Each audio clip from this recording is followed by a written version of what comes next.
Be brief. Won't be long, but I want to be strong. So, with that, in June 18th of 2009, you may or may not know, the United States Congress made an apology for slavery. Where I'm from, when you make an apology, you also have to make an amends. To be very frank, this country has a way of giving black people statues, stamps, monuments, plaques, and all type of various memorializations while telling you to pull yourself up by your own bootstraps. But I ask, how can you pull yourself up by your own bootstraps if you don't have on boots? Now this is not, not trying to be offensive. However, black people have been offended since, 1555? And there are some people that would say, oh, you've made progress. You climbed all these mountains and so forth.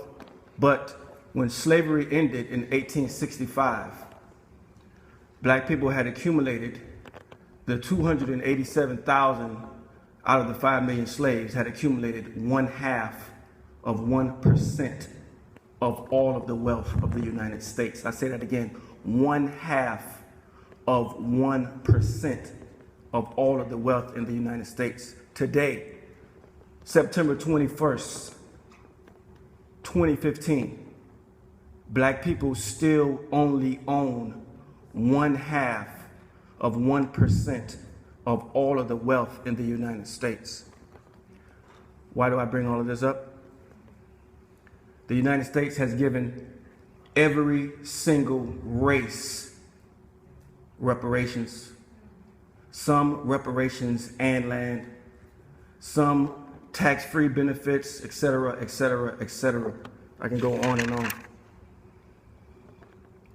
If you really want to make good with Africans and their descendants, grant them life, liberty, and the pursuit of property, from which happiness comes. Grant them land and reparations like you've done for every other race.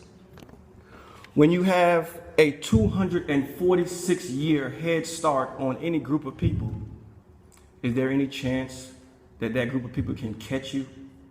When you strip a people of their name, their culture, their religion, their language, will you consider them equal with you? I wouldn't. So with that, I close by saying, if we want to really see change, if we really want to affect change, we want to stop all of the self-hate, stop all of the violence.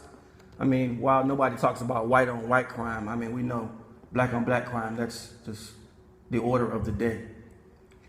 But for us to really affect change, African Americans need reparations. Whether or not in the next day it's all in the hands of the Cadillac dealer or the polo shirt store or whatever, hey, that remains to be seen. But for real progress, black people need reparations. Thank you.